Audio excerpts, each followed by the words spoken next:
नमस्कार। Gurugram teacher training college चक पाठशाला में आपका स्वागत है। हम बीएड के अंदर दैनिक पाठशाला जो बीएड का महत्वपूर्ण पार्ट है उसके बारे में अध्ययन करेंगे कि उसका निर्माण कैसे किया जाता है। तो दैनिक पाठशाला का निर्माण बीएड के पाठ्यक्रम के अंदर भी, जैसे दैनिक पाठशाला इंटर्नशिप होती है स्कूलों में, इंटर्नशिप के लिए एक डायरी है इंटर्नशिप की दैनिक पाठशाला, उसका निर्माण करना होता है। बच्चों को वहाँ लेसन का प्लान करके आगे उसको बच्चों को उसके हिसाब से ही, उसके क्रमबद्ध रूप से ही पढ़ाया जाता है। फिर आलोचनात्मक पाठशाला है, फिर निर्णायक पाठशाला है, माइनर लेसन है, उसके अंदर भी इस दैनिक पाठशाला का प्रयोग किया जाता है, इस दैनिक पाठशाला का निर्माण किया जाता है। तो आज हम दैनिक पाठशाला के निर्माण की बारे में चर्चा करेंगे। तो जो भी प्रारूप हम बता रहे हैं इस समय आप डिस्कस करेंगे, उसके वो चाहे वो किसी भी सब्जेक्ट का हो, चाहे वो विज्ञान है, साइंस का भी कोई भी पार्ट है, चाहे फिजिक्स है, मैथ है, इसी प्रारूप के अंदर बनेगा। एसएसटी का कोई भी जो प्रारूप है या एसएसटी का कोई भी विषय है, उसमें भी इसी प्रारूप के तहत ही पाठशाला का निर्माण किया जाएगा। सिर्फ आपका जो विषय वस्तु है या प्रकरण है वो ही चेंज होगा। उसी प्रकार से जिस प्रकार से क्रमबद्ध रूप से इस पाठशाला का निर्माण किया गया है, उसी क्रम के अंदर ही उन पाठशाला का भी निर्माण होगा। तो हमें पता है कि हम जब एक लेसन प्लान करते हैं, कक्षा में एक टीचर पढ़ाता है तो वो एक पीरियड सेट होता है, एक क्लास सेट होता है। क्लास का समय अवधि होती है वो 30 से 35 मिनट होती है। तो उसी हिसाब से हम दैनिक पाठशाला को निर्माण करेंगे कि इस 30 या 35 मिनट के अंदर हम किस प्रकार से बच्चों को पढ़ाएं जिससे कि बच्चे सही तरीके से सीख पाए। बच्चे को पूर्व ज्ञान से लेते हुए उसके पूर्व ज्ञान को जोड़ते हुए आगे नए ज्ञान में किस तरह से जोड़े, इस दैनिक पाठशाला के अंदर हम अध्ययन करेंगे। दैनिक पाठशाला का यही उद्देश्य होता है कि हम एक टीचर पहले से प्री प्लान करके जाता है कि मुझे बच्चों को क्या पढ़ाना है, जिससे कि उसको भी पता रहता है कि क्या क्या चीजें पढ़ाई जानी है, कहाँ समस्या आएगी, कहाँ बच्चों को प्रश्न पूछने हैं, कहाँ पे आके जाकर हम बच्चों के लिए नया टॉपिक, नई विषय वस्तु बतानी है, कहाँ तक बच्चों को ज्ञान है। तो ये सारी चीजें जो प्री प्लान के अंदर पाठशाला का निर्माण की होती है, उसी अनुसार से शिक्षण कार्य करवाया जाता है। तो यदि वो एक टीचर पहले से प्री प्लान कर लेता है, पाठशाला को बना देता है, तो क्लास में जाकर के वो कॉन्फिडेंस रूप से पढ़ा सकता है, क्योंकि उसको पता है कि मुझे आगे अब क्या करवाना है। इसीलिए पाठशाला का महत्व होता है कि समय की बचत होती है, प्रकरण को हम एक आत्मविश्वास रूप से पढ़ा सकते हैं, है ना, ये सारी चीजें। तो मेन जो मुख्य बात बीएड का पाठ्यक्रम है, बीएड के पाठ्यक्रम में एक दैनिक पाठशाला का निर्माण किया जाता है। चाहे वो इंटर्नशिप है, इंटर्नशिप के अंदर 20 लेसन का निर्माण किया जाता है, 20 फर्स्ट ईयर में, 20 सेकेंड ईयर में। फिर आलोचनात्मक डायरी है और क्रिटिसिज्म है जिसको अपने कह देते हैं। फिर आपका निर्णायक पाठशाला है जिसको फाइनल लेसन कह देते हैं। उनके अंदर भी दैनिक पाठशाला का निर्माण किया जाता है। तो हम आज एक नागरिक शास्त्र का जो टॉपिक है संचार के माध्यम, उस विषय को लेकर के, उस प्रकरण को लेकर के हम चर्चा करेंगे कि किस प्रकार से दैनिक पाठशाला का निर्माण किया जाता है। तो सबसे पहले जो एंट्रीज है, हम क्लास में जाते हैं तो शिक्षक एंट्रीज करता है, जैसे छात्र अध्यापक का नाम है, कोई भी अपना नाम लिखना है, यहाँ से जगदीश सिंह की बनी हुई है तो जगदीश सिंह लिखा हुआ है। दिनांक है, कक्षा हो गई, विषय नागरिक शास्त्र है, क्लास फर्स्ट है, समय अवधि 35 मिनट है, प्रकरण है वो संचार के साधन है। तो हर एक पाठशाला के दो उद्देश्य होते हैं, सामान्य उद्देश्य और विशिष्ट उद्देश्य। सामान्य उद्देश्य के अंदर हम जो मुख्य रूप से जो विषय वस्तु जो सब्जेक्ट के उद्देश्य होते हैं उसकी चर्चा करते हैं। किसी भी दैनिक पाठशाला है तो पाठशाला निर्माण करते समय हम दो प्रकार के उद्देश्य लेकर के चलते हैं, शिक्षण के सामान्य उद्देश्य और शिक्षण के विशिष्ट उद्देश्य। तो शिक्षण के जो सामान्य उद्देश्य होते हैं वो एक सब्जेक्ट को लेकर के, जो टीचिंग सब्जेक्ट होता है उसको लेकर के होते हैं, और जिसके अंदर हम उस विषय वस्तु का या उस विषय के बारे में चर्चा करते हैं कि वो विषय बालकों में क्या विकास कर सकता है, किस प्रकार से बालकों के अंदर किन गुणों का विकास कर सकता है और उसके अंदर किस प्रकार की सोच विकसित होगी। तो ये सारा एक विषय के रूप में होता है। तो इसके अंदर हम एक विषय को जैसे विज्ञान है, विज्ञान के अंदर वैज्ञानिक दृष्टिकोण का विकास होगा, वो सकारात्मक रूप से क्या क्या कार्य और कारण के संबंध के बारे में चर्चा करेगा, क्या कोई कार्य हो रहा है तो क्यों हो रहा है, ये बात इसके बारे में चर्चा करेगा। तो हम एक सामान्य नागरिक शास्त्र विषय के रूप में जो है उसके बारे में चर्चा करेंगे कि इसमें सामान्य उद्देश्य है छात्रों में नागरिक शास्त्र विषय के प्रति वास्तविक रुचि दृढ़ करना। कोई भी विषय है वो अपने आप में रुचिकर होता है और उस प्रकार से बनाया जाता है कि बच्चों में वो रुचि पैदा हो। जैसे सामाजिक ज्ञान है तो सामाजिकता उसमें पैदा होगी, सामाजिकता के अंदर रुचि आएगी, विज्ञान है तो विज्ञान के अंदर रुचि लेगा। इसी प्रकार से छात्रों का सर्वांगीण विकास करना, छात्रों में दया, प्रेम, क्षमा, सहानुभूति आदि गुणों का विकास करना, छात्रों में नागरिक मूल्यों एवं दायित्वों की समझ विकसित करना, छात्रों में राष्ट्रीय अंतर्राष्ट्रीय भावनाओं के प्रति सकारात्मक सोच विकसित करना, क्योंकि एक सामाजिक शास्त्र का या समाजशास्त्र का या सामाजिक का विषय है, इसके अंदर हम राष्ट्रीय अंतर्राष्ट्रीय भावनाओं के अंदर संबंधित होते हैं। हम राष्ट्रीय के बारे में चर्चा करते हैं और अंतर्राष्ट्रीय जो प्रकरण होते हैं, टॉपिक होते हैं, उनके बारे में चर्चा करते हैं। विदेशों की जो कार्य प्रणाली उनकी भी चर्चा करते हैं, वहाँ की जो घटनाएं घटती हैं वो विश्व स्तर पर घटती है, उनकी भी चर्चा करते हैं। तो अंतर्राष्ट्रीय व राष्ट्रीय भावनाओं के प्रति सकारात्मक सोच विकसित होगी। छात्रों में नागरिक दृष्टिकोण का विकास होगा। एक नागरिक शास्त्र है तो एक अच्छा नागरिक बनने के लिए क्या गुण होने चाहिए, उसका विकास इस नागरिक शास्त्र के अंदर होगा। छात्र में तर्क शक्ति, कल्पना शक्ति, निर्णय शक्ति का विकास होगा कि छात्र है वो तर्क करना या तर्क के आधार पर किसी चीज को लेना, क्या बात सही है क्या गलत है, तर्क के आधार पर उसको ले सकते हैं। कल्पना शक्ति, कुछ कल्पनाएं कर सकते हैं, इमेजिन कर सकते हैं किस प्रकार से होगा तो ऐसा हो जाएगा, इस प्रकार से होगा तो इसका निष्कर्ष ये होगा। निर्णय शक्ति, एक निर्णय लेने की जो शक्ति है उनके अंदर आएगी। फिर है छात्रों में प्रजातांत्रिक, नागरिक मूल्यों, नागरिक गुणों का विकास करना। तो ये सारे जो एक नागरिक शास्त्र विषय के गुण है कि एक सामान्य रूप से एक विषय के सामान्य से गुण होते हैं। सामाजिक ज्ञान है तो सामाजिक ज्ञान के अंदर आ जाएगा, उसके बाद रुचि पैदा करने की सहानुभूति। तो इस प्रकार से एक सामाजिक समाज शास्त्र के यानी सामाजिक जितने भी विषय हैं उनके अंदर लगभग ये सेम से जो सामान्य उद्देश्य रहेंगे। उसके बाद है विशिष्ट उद्देश्य। विशिष्ट उद्देश्य के अंदर हम देखते हैं तो जो विशिष्ट उद्देश्य होते हैं वो एक प्रकरण को आधार पर लेकर के होते हैं कि आपका जो प्रकरण आप पढ़ा रहे हो उसके अंदर किस प्रकार से क्या क्या परिवर्तन आएगा। जैसे लिखा है ना, विशिष्ट उद्देश्य आगे लिखा है अपेक्षित व्यवहारगत परिवर्तन। तो जैसे अपने कहते हैं अधिगम की परिभाषा पढ़ते हैं तो अधिगम क्या है, व्यवहारगत परिवर्तन है। किसी बालक में जो व्यवहार में परिवर्तन आ जाता है उसको अधिगम कहते हैं। तो जब हम शिक्षण कार्य करवाते हैं इसका मतलब बच्चा क्या कर रहा है, उसको अधिगम कर रहा है।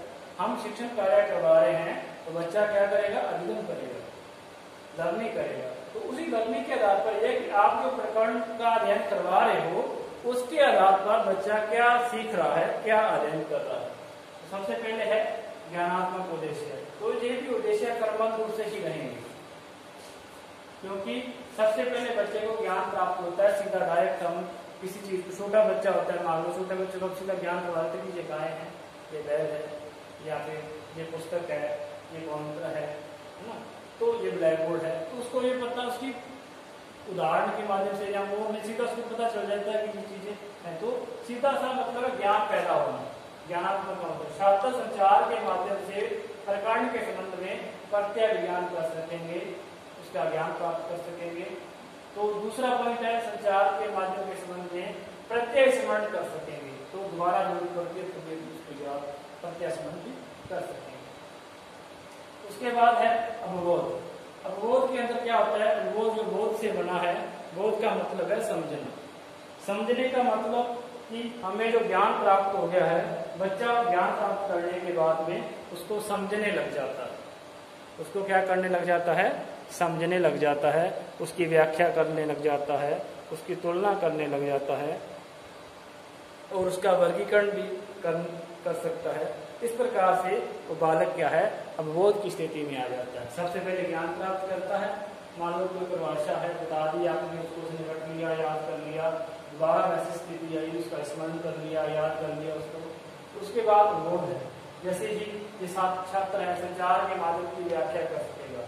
जो इसके प्रकरण है संचार के माध्यम के प्रकरण की है तो व्याख्या कर सकते हैं, क्योंकि उसने एक बार पढ़ लिया उसकी व्याख्या कर सकता है। और उसके बाद में छात्र संचार के माध्यम के प्रकरण की अन्य से तुलना कर सकता है। थोड़ा सा इसमें रह गया क्योंकि संचार माध्यम के जो प्रकरण है उसकी अन्य जो प्रकरण है या अन्य से सिमिलर जो चीजें हैं उनसे क्या तुलना कर सकेगा। और संचार इसमें ये भी लिख सकते हैं कि छात्र है संचार के माध्यम के जो उपकरण हैं जैसे मुद्रण माध्यम है या फिर आपका इलेक्ट्रॉनिक माध्यम है उनके बारे में भी वर्गीकरण भी कर सकता है, क्योंकि उसको पता चल जाएगा कि ये टेलीफोन है वो किसका कौन सा माध्यम है, ये अखबार है वो कौन सा माध्यम है। तो ये कई चीजें, ऐसा नहीं कि इसको अपने ऐसे ऐसे लिख दें कि ठीक है जो सर ने बता दिया, आप इसके अंदर कई और भी जो परिवर्तन हो सकते हैं वो लिख सकते हैं। तुलना करना है, व्याख्या करना है, वर्गीकरण करना है, ठीक है। और इस प्रकार से उदाहरण देना भी हो सकता है, किस चीज का उदाहरण दे सकता है वो इस प्रकार से। अब है ज्ञानोपयोग। बालक ने ज्ञान प्राप्त कर लिया, प्राप्त करने के बाद में उसको समझने, बोध को तो समझना होता है, समझ गया, उस समझ गया कि वो स्थिति कैसी है, समझने के बाद में उसकी अपने शब्द में व्याख्या भी कर सकता है, दूसरों से तुलना भी कर सकता है, दूसरों के उनकी अन्य से वर्गीकरण करके एक टेबल भी बना सकता है ना। और उसके बाद में उसमें क्या है आप वर्गीकरण करते हुए तुलना करते हुए उदाहरण भी दे सकता है, उसके समान कोई उदाहरण भी दे सकता है। जैसे आप संज्ञा कर रहे हैं तो संज्ञा के अंदर अपने पूरी संज्ञा को समझ लिया तो हमने मेज कह दिया, तो मेज की स्थान को और भी उदाहरण तो दे सकता है, क्योंकि उसको समझ में आ गया कि मेज एक संज्ञा है, तो उसके साथ ही ऐसी मिलती जुलती जो वस्तु है उसका और भी उदाहरण दे सकता है, तो वो उदाहरण भी दे सकता है। तो व्याख्या करना, तुलना करना, वर्गीकरण करना, उदाहरण देना, ये सारे अवबोध की स्थिति में आते हैं। फिर है ज्ञानोपयोग। ज्ञानोपयोग का मतलब उस ज्ञान को प्राप्त कर लिया, उसने समझ लिया है, उसका किस प्रकार से अपने जीवन में प्रयोग करता है। तो छात्र संचार के माध्यम प्रकरण से प्राप्त ज्ञान उपयोग अपने व्यवहारिक जीवन में कर सकेंगे। उसने जो भी प्रयोग किया ना कि ये टेलीविजन माध्यम है या अखबार है, वो मुद्रण माध्यम है, तो वो सारी चीजें इसके अंदर वो अपने जीवन में प्रयोग कर सकता है। किसी को कोई पूछेगा तो बता सकता है, उसको पता चल जाएगा कि ये अखबार है, ये भी एक माध्यम है, इंटरनेट है वो भी एक माध्यम है, ये सारी चीजें। तो छात्र संचार के माध्यम के प्रकरण के महत्व का विश्लेषण कर सकता है कि अब कोई भी बात चलती है या महत्व होता है उसके बारे में वो चर्चा कर सकेगा कि वो इसका क्या महत्व है, अपने जीवन में क्या महत्व है। तो इस प्रकार से हमारे अंदर विश्लेषण करते हुए ज्ञानोपयोग के आधार पर बालक क्या है ज्ञान का अपने जीवन में उपयोग कर सकता है जो प्रकरण अपने पढ़ाया है। तो अब पांचवा जो विशिष्ट उद्देश्य है वो है अभिवृद्धि। अभिवृद्धि का जो अपने कह सकते हैं कि रुचि पैदा हो जाना, जैसे रुचि से बना है, रुचि का जो एक व्यवसायिक जो उद्देश्य है कि अपने रुचि के आधार पर विकसित कर लेना, तो अभिवृद्धि एटीट्यूड है जो छात्र संचार के माध्यम से विषय में ज्ञान प्राप्त करने के प्रति सकारात्मक रुचि विकसित करेगा। छात्र संचार के माध्यम से विषय में सकारात्मक व सापेक्षात्मक दृष्टिकोण बना सकेगा। तो उसके अंदर जो विषय है उसका मतलब सकारात्मक दृष्टिकोण पैदा होना ना, अच्छी चीज है तो सकारात्मक दृष्टिकोण पैदा होगा। तो इसी प्रकार से आपका प्रकरण के आधार पर भी देखना है, ऐसा नहीं कि आप सीधा सकारात्मक दृष्टिकोण लिखो।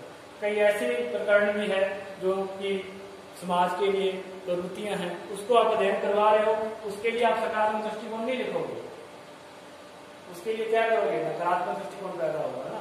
अब दहेज प्रथा है, बाल विवाह है, अब उसके बारे में अध्ययन कर रहे हो, सामाजिक प्रवृत्तियों के बारे में अध्ययन करवा रहे हो, पढ़ा रहे हो, शिक्षण कार्य करवा रहे हो। यदि आप कहोगे कि उसमें सती प्रथा के प्रति सकारात्मक दृष्टिकोण पैदा होगा, तो हो सकता है क्या दहेज प्रथा के प्रति सकारात्मक दृष्टिकोण पैदा होगा, तो क्या ये उचित है? नहीं।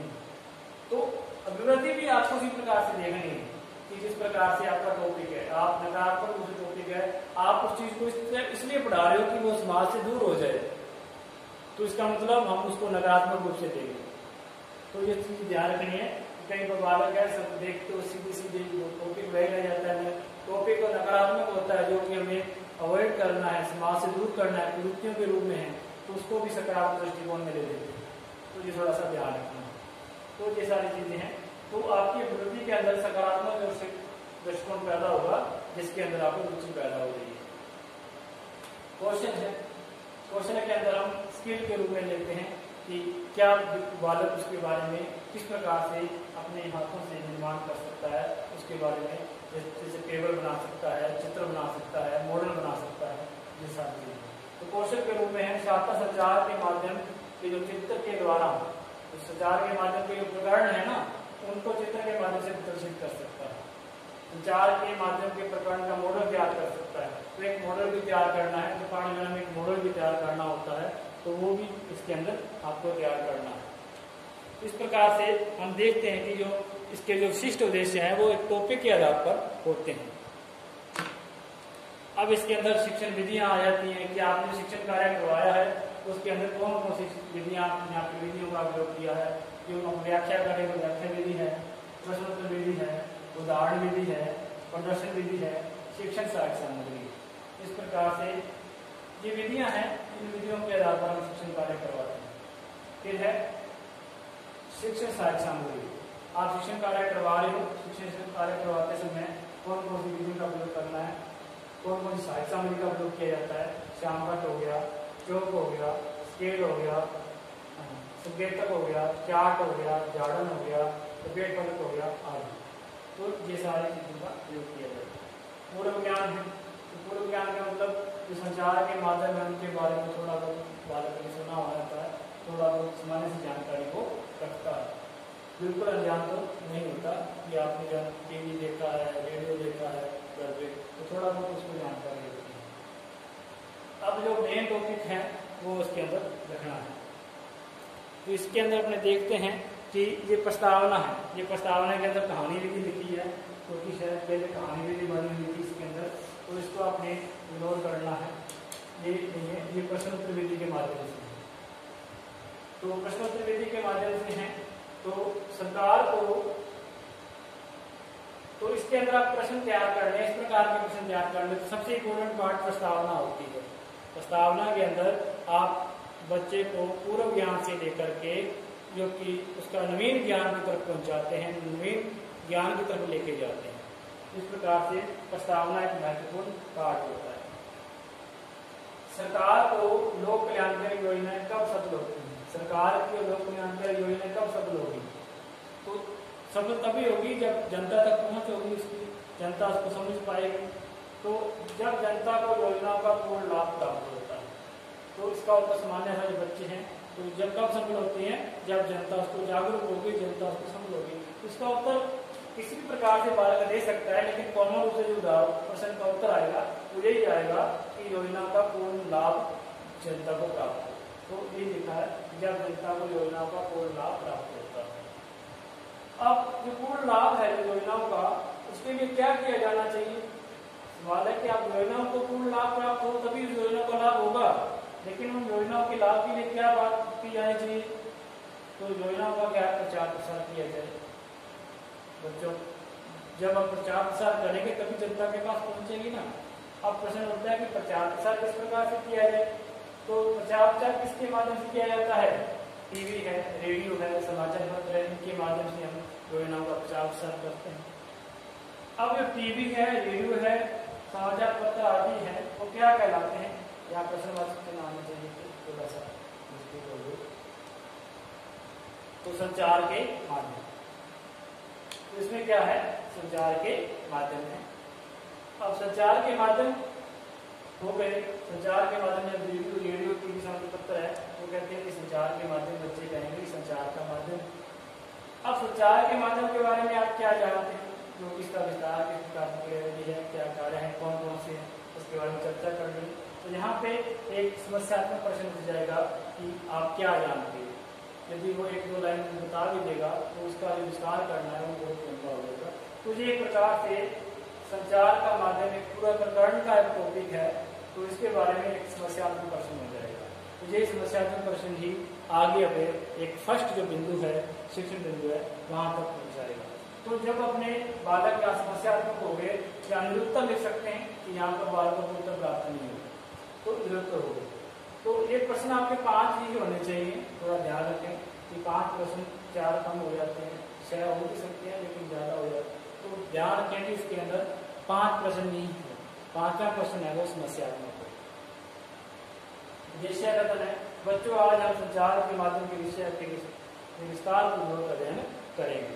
तो ये एक उद्देश्य कथन हो गया कि बच्चों आज हम छात्र को संचार के माध्यम है उनके लिए विस्तार पूर्वक अध्ययन करेंगे। तो इस प्रकार से हम प्रस्तावना को लेकर के उद्देश्य कथन तक पहुंचते हैं। उद्देश्य कथन के बाद में हमारा जो पहला शिक्षण बिंदु शुरू होता है।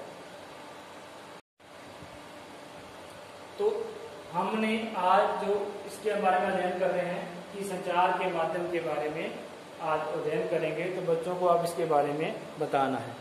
तो अब जो प्रस्तुतिकरण है, पहले प्रस्तावना थी, अब प्रस्तुतिकरण है। प्रस्तुतिकरण के अंदर हम एक अध्यापक एवं शिक्षण कार्य शुरू करता है। तो सबसे पहले शिक्षण बिंदु है छात्रता क्रिया है, छात्र क्रिया है, छात्र प्रसार है। ये केवल तब तक चलती रहेगी जब तक अपना लेसन खत्म नहीं होता। तो सबसे पहला शिक्षण बिंदु है संचार माध्यम का अर्थ। तो संचार माध्यम के अर्थ के अंदर आएगा छात्र अध्यापक कथन। अक्सर हमारे राष्ट्रपति प्रधानमंत्री विदेश यात्रा में जाते हैं तो पल पल की यात्रा कार्यक्रम में कुछ जानकारी हमें मिलती रहती है। इसी तरह हमारी होना चाहिए। हमारी क्रिकेट टीम विदेश दौरे पर जाती है तो वहाँ खेलने जाने वाले मैच के परिणामों की जानकारी हमें लगातार मिलती जाती है। हमें ये जानकारी टीवी, रेडियो, अखबार आदि साधनों से प्राप्त होती है। इन सभी साधनों को हम संचार के माध्यम कहते हैं। मीडिया अंग्रेजी शब्द के मीडियम से बना है जिसका अर्थ होता है माध्यम। विचारों और सूचनाओं के आदान प्रदान की प्रणाली को हम संचार के माध्यम या मीडिया कहते हैं। रेडियो, दूरदर्शन, सिनेमा, समाचार पत्र, पत्रिकाएं, टेलीफोन, कंप्यूटर आदि मीडिया के विभिन्न रूप वर्तमान में प्रचलित है। ये सारा एक छात्र अध्यापक कथन हो गया।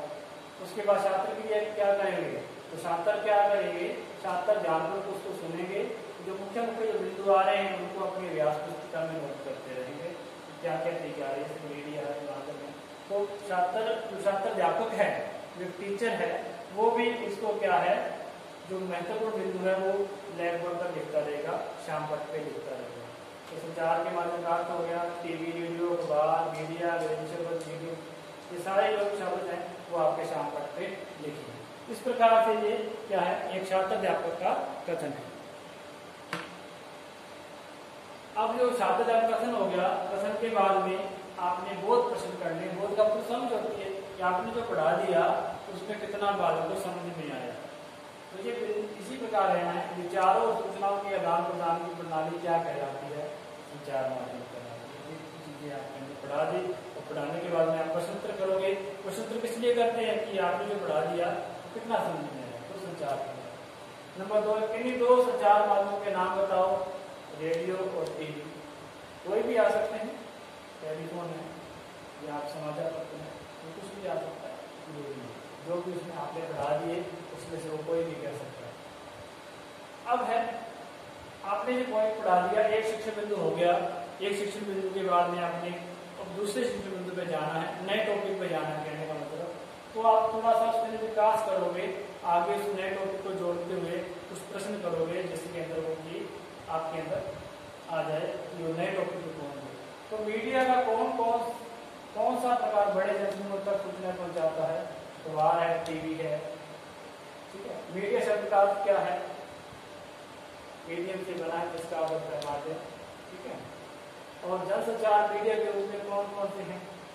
अब ये चीजें तो आपने पढ़ाई हुई है, बच्चे तो बता देंगे। मीडिया शब्द का अर्थ पढ़ा दिया आपने। अखबार, टीवी है, मीडिया इंग्लिश शब्द है, ये इसके साथ ही था।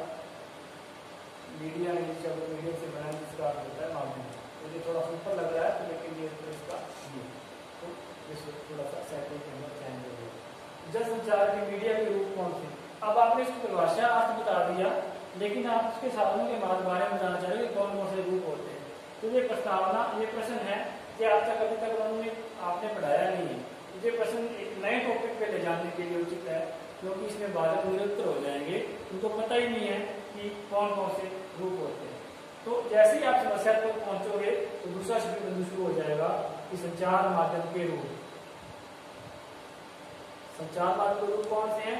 समस्यात्मक प्रश्न है, या निरुक्त है, कुछ भी लिख सकते हो। तो संचार संचार माध्यम के रूप हैं। तो अब आपका दूसरा शिक्षण बिंदु शुरू हो गया। इसमें आप जैसे पढ़ा रहे हो अखबार, रेडियो, टेलीविजन, इंटरनेट की सोशल साइट की पहुंच बड़े बड़े जश्नों तक होने और अधिक लोगों को एक साथ प्रभावित करने के कारण इस संचार माध्यम कहा जाता है।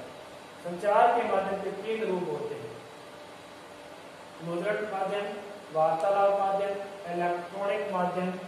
अब इसमें लिख दिया, अब आप इसका अलग अलग क्या है विस्तार करोगे, अलग अलग इसकी व्याख्या करोगे। तो ये याद रखें कि जो मेन बिंदु है उसके अंदर सब बिंदु आएंगे, सब बिंदु आएंगे, मेन पॉइंट के अंदर सब पॉइंट आएंगे। तो सब पॉइंट इसी शाखादार क्रिया के अंदर लिखने हैं। शिक्षण बिंदु जो मुख्य है वो 1, 2, 3 रहेंगे। जो भी मेन बिंदु लिख दिया उसके अंदर जितने भी सब पॉइंट आ रहे हैं वो आपको जैसे वहां पर नीचे इसके अंदर ही लिखोगे ब्लैक पेंसिल। जैसे मुद्रण माध्यम है, एक बिंदु है, इसका रूप का माध्यम है, इसका रूप का एक माध्यम है। तो इसको आप सब पॉइंट के रूप में यहाँ पर आप ब्लैक पेंसिल लिख सकते हो, शॉर्ट पेंसिल लिख सकते हो। तो ब्लैक पेंसिल लिख दिया, अंडरलाइन कर सकते हो, ताकि इसका जो इसका रूप है जैसा, तो इसको इस मेन में नहीं लिखना, मेन में लिखते ही ये एक मुख्य बिंदु बन जाएगा। तो मुख्य बिंदु तो आपका साधन माध्यम के रूप है, उसके जो सब उप बिंदु है कह सकते हैं, अपने उप बिंदु है वो इसके अंदर ही आएगी शाखादार क्रिया के अंदर। तो आप मुद्रण माध्यम पढ़ा रहे हो, समाचार पत्र पत्रिका, जर्नल, पुस्तक आदि, ये क्या है मुद्रण माध्यम है। तो मुद्रण माध्यम के अंदर आपने पढ़ा दिया कि ये अखबार आती हैं, समाचार पत्र पत्रिका आते हैं, जर्नल्स आते हैं। इनमें हम मीडिया का सबसे पुराना रूप कह सकते हैं। जबकि पिछले कुछ दशकों से इनके पाठकों में कमी आई है, फिर भी इसके सूचना का सबसे भरोसेमंद उत्तरदायी माध्यम माना गया है कि ये सबसे भरोसेमंद है और इसके अंदर उत्तरदायी है कि ये इसके अंदर अपने मुद्रण माध्यम अखबार है, सब जगह पहुंचती है, पुस्तक है, पत्र पत्रिका है, सब जगह पहुंचती है। अब दूसरा जो उसका बिंदु है वार्तालाप माध्यम। वार्तालाप के माध्यम में टेलीफोन है, मोबाइल है, वीडियो फोन है आदि होता है। इसका उपयोग वर्तमान व्यक्ति के विचारों का दाखिला किया जाता है। इसी प्रकार इंटरनेट की सेवा का प्रयोग सोशल साइट के माध्यम से सूचनाओं का प्रभावित काम किया जाता है। ये आपका दूसरा सब बिंदु होगा। तीसरा होता है इलेक्ट्रॉनिक माध्यम। Radio, television, computer, internet, electronic आदि श्रेणी में आती है। ये विश्व के किसी भी कोने में होने वाली महत्वपूर्ण घटनाओं की जानकारी तुरंत पहुंचाने में प्रभावी है। ये सारा ज़्यादा जो आप पढ़ा रहे हो, टीचर पढ़ा रहा है, छात्र ध्यान से सुनेंगे, मुख्य बिंदुओं को अपनी अभ्यास पुस्तिका में नोट लिखेंगे। मुद्रण माध्यम, वार्तालाप, इलेक्ट्रॉनिक माध्यम, टेलीफोन, मोबाइल, ये सब आपका शाम तक में साथ साथ लिखते जा रहे हैं। तो ये सारे क्या है शाम तक के लिखने के। इनको क्यों लिखा जा रहा है? क्योंकि ये महत्वपूर्ण बिंदु हैं, महत्वपूर्ण चीजें हैं। इस मोबाइल है, वालों को पता चल जाए कि ये मोबाइल इस प्रकार से मोबाइल इसके माध्यम है, वार्तालाप का माध्यम है, टेलीफोन का माध्यम है। तो महत्वपूर्ण चीजें जो जिसके माध्यम से आ रही है, जो आपको लग रही है कुछ शाम पर भी लिखना चाहिए, महत्वपूर्ण चीज है, वो आप शाम पर लिखेंगे। इस प्रकार से ये दूसरा शिक्षण बिंदु हो गया। अब दूसरे शिक्षण बिंदु के अंदर अभी जो रह रहा है, संचार के द्वारा संचालित विभिन्न कार्यक्रमों, योजनाओं जैसे शिक्षा सबके लिए, स्वच्छ भारत अभियान, कमर्शियल योजना, बेटी बचाओ बेटी पढ़ाओ जैसे सामाजिक सरोकारों से संबंधित कार्यक्रमों के प्रचार प्रसार के लिए सकारात्मक भूमिका निभा रहा है। तो ये सारी छात्र क्रिया कोई चीज आ जाएगी कि इसके अंदर ये टेबल बार बार आपको तभी बदलनी है जब आप ऊपर पेज में आ जाए, तभी आपको ऊपर लिखना है। ये तो ये टेबल कंटिन्यू चलेगी, बीच में लाइनें नहीं लगना है। आपकी टेबल एक पेज पे सेम चलेगी, दूसरी पेज पे ऐसी ये चीजें एंट्रीज करते हुए आगे कर देनी है और बीच में लाइन टेबल को ब्रेक नहीं करना, उसको छोड़ना नहीं है। अब इसमें दूसरा जो बिंदु पूरा होते हैं बहुत प्रश्न आ जाएंगे कि संचार माध्यम के कितने रूप हैं? 3 रूप हैं। अब संचार माध्यम के रूप कौन कौन से हैं? मुद्रण माध्यम है, वार्तालाप है, इलेक्ट्रॉनिक माध्यम है, ये सारा आपने पढ़ा है। प्रसार प्रसार के लिए मीडिया में कैसी भूमिका निभा रहा है? सकारात्मक भूमिका निभा रहा है। इसमें आपको लगा कि सकारात्मक जो भूमिका है देखना चाहिए ब्लैक बोर्ड पर, ये सारे। अब ये 2 शिक्षण बिंदु हैं, तो आपके जो क्या है, आपको 3 शिक्षण बिंदु का निर्माण करना है। कम से कम क्या है 3 शिक्षण बिंदु का निर्माण करना है। यहाँ 2 शिक्षण बिंदु का निर्माण किया, स्लाइड अधिक हो रही थी।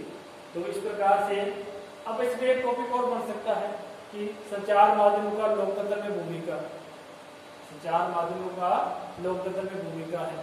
तो लोकतंत्र के लिए किस प्रकार से लाभदायक है, लोकतंत्र के अंदर हम निष्पक्ष रूप से संचार माध्यमों की भूमिका निभाता है, जो चीज वास्तव में होती है वही दिखाता है, ये सारी चीजें।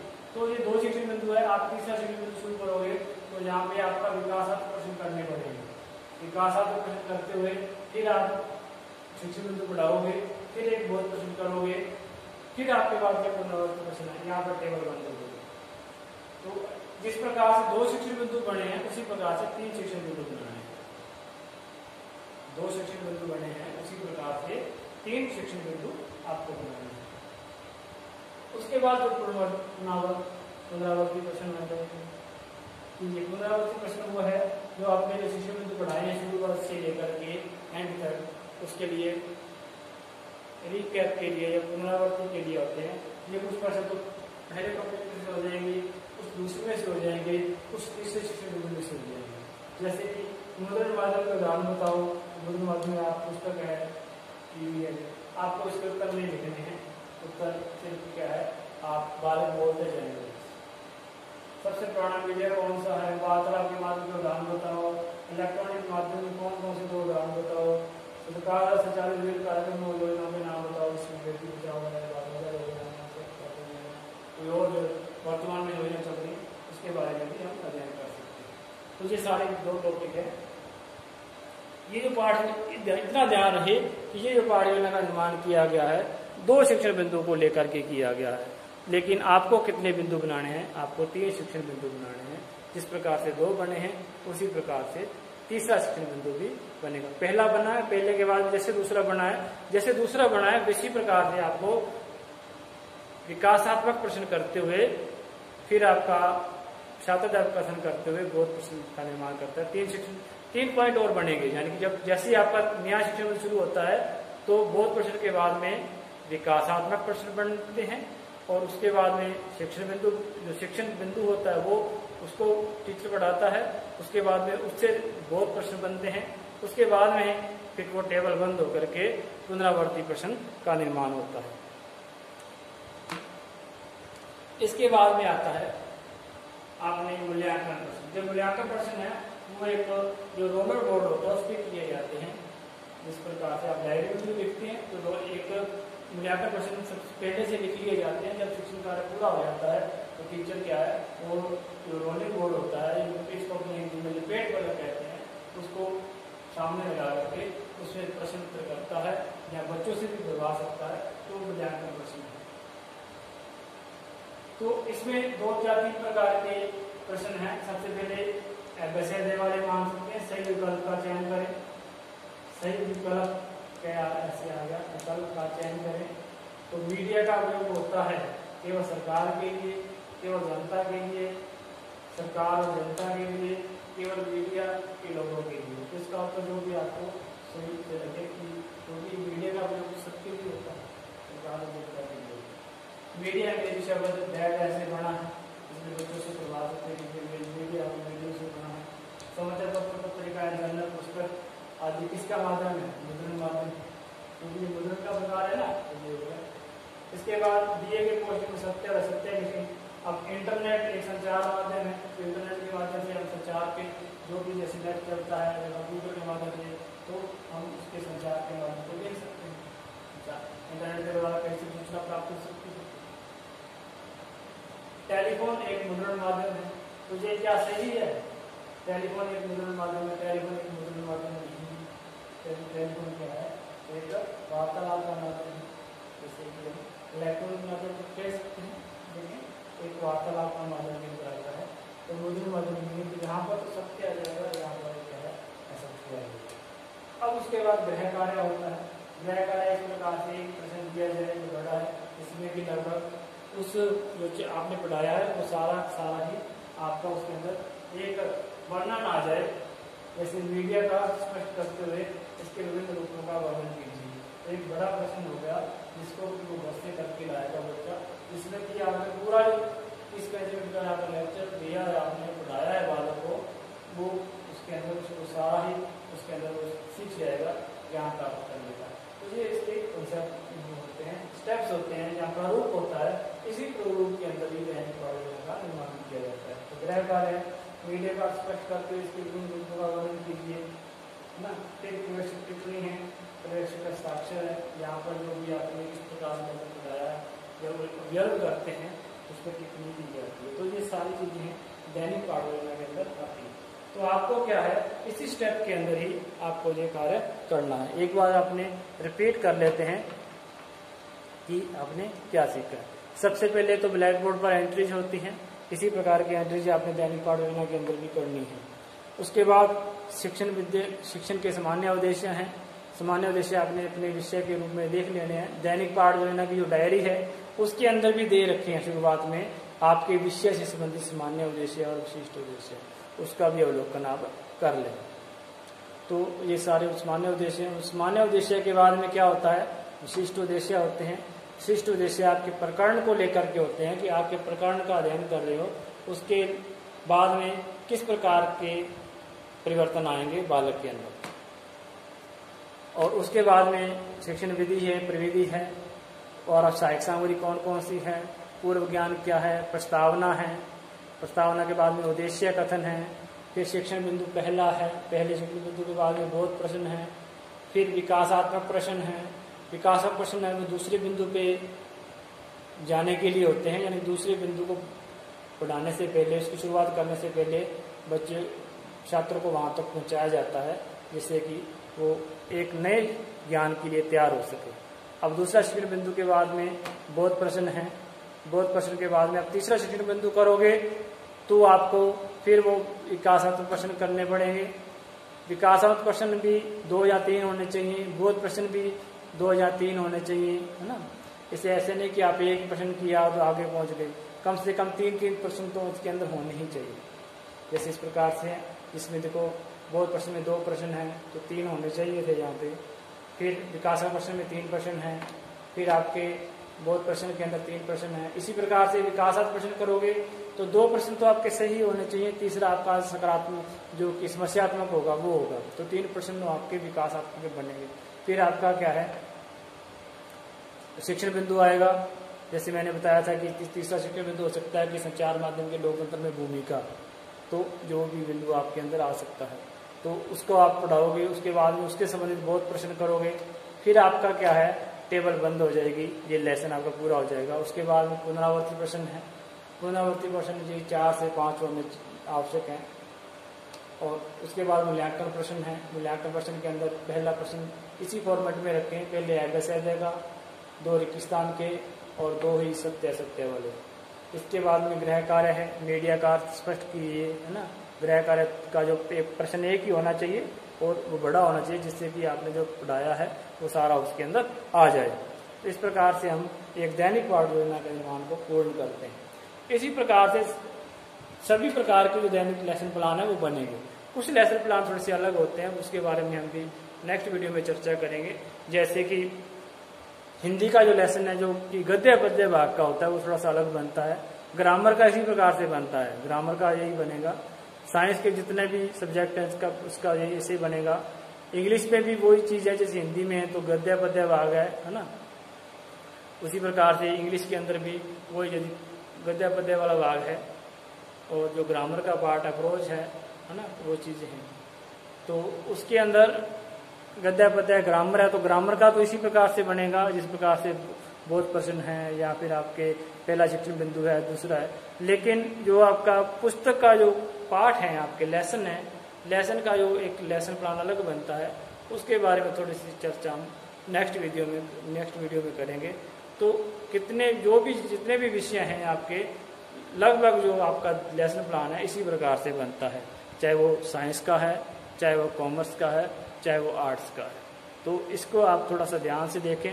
उसी प्रकार से आपके जो लेसन बनेंगे 20 लेसन हैं इंटर्नशिप के, उसमें भी ऐसे ही बनाने हैं। और इसी के अंदर इसी प्रकार से आपके आलोचनात्मक में जो लेसन बनना है वो भी इसी प्रकार से बनता है। और जो निर्णायक पाठ योजना है उसमें भी इसी प्रकार से बनता है। तो आप इसको ध्यान से देखें। और ये बार बार मैं कह रहा हूँ कि इसके अंदर 3 शिक्षण बिंदु ही लें, 2 शिक्षण बिंदु न लें। 2 शिक्षण बिंदु थोड़ा सा एक छोटा लेसन प्लान माना जाता है, 3 शिक्षण बिंदु लेने आवश्यक होते हैं। तो 3 शिक्षण बिंदु लेने का प्रयास करें कि 3 शिक्षण बिंदु तो कम से कम बने आपके। तो 3-4 तो फिर भी ज़्यादा हो जाएगी, आप 3 ही रखें कि हमें 3 शिक्षण बिंदु बनाने हैं।